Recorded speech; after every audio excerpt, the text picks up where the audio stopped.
और नाजरीन, बैरूनी सरमायाकारों की चांदी होती नजर आ रही है क्योंकि पाकिस्तानी हुकूमत की माशी पॉलिसियों पर एतमाद बढ़ गया है। हुकूमत की शबाना रोज मेहनत रंग लाने लगी है। बैरूनी सरमायाकारी से रिकॉर्ड मुनाफा कमाया गया है। स्टेट बैंक की बैरूनी सरमायाकारी मुनाफे की रिपोर्ट जारी।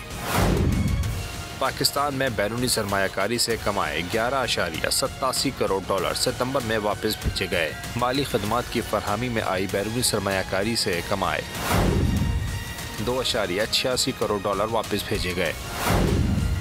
अगस्त के मुकाबले में सितंबर में 12.50% कम मुनाफा पाकिस्तान से भेजा गया। रवा माली साल की पहली सहमाही में 39.34 करोड़ डॉलर मुनाफा वापस भेजा गया। माली साल 24 की पहली सहमाही के मुकाबले में माली साल 25 की पहली सहमाही में 86.6% ज्यादा मुनाफा भेजा गया। सब्सक्राइब करें और बेल दबाएं ताकि कोई खबर रह न जाए।